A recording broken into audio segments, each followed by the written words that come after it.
بسم اللہ الرحمن الرحیم۔ فیاض وائس کے معزز دوستو السلام علیکم۔ آج کی ویڈیو میں سورۃ واقعہ کی فضیلت اور رزق میں بے پناہ برکت کا آسان عمل پیش کیا جائے گا۔ اللہ کے نبی صلی اللہ علیہ وسلم نے ارشاد فرمایا، جو سورۃ واقعہ کی رات میں تلاوت کرے گا اسے فاقہ نہیں ہوگا۔ حضرت عبداللہ بن مسعود رضی اللہ عنہ کا آخری وقت تھا، بہت بیمار ہو گئے۔ آپ رضی اللہ عنہ کے پاس حضرت عثمان رضی اللہ عنہ تشریف لائے اور 2 تھیلے اشرفیوں کے عطا کرنے لگے۔ فرمایا رکھ لیں، آپ کی بچیوں کے کام آئیں گے۔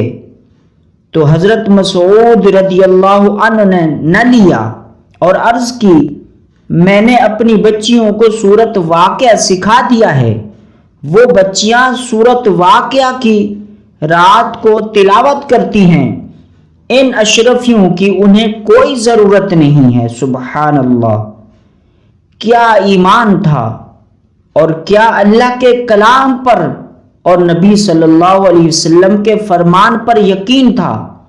پیارے دوستو، جو رزق کی تنگی کا شکار ہیں وہ یہ عمل کریں، دن میں یا رات میں کسی بھی وقت اول و آخر 11 مرتبہ درود ابراہیمی کے ساتھ 100 مرتبہ یہ 4 نام پڑھیں، پھر آخر میں دعا کریں۔ وہ 4 نام سماعت فرمائیں، یا رزاق یا رحمان یا رحیم یا سلام۔ اور آخر میں دوستو گزارش ہے کہ اس ویڈیو کو اپنے دوستوں تک شیئر کریں۔ السلام علیکم ورحمۃ اللہ وبرکاتہ۔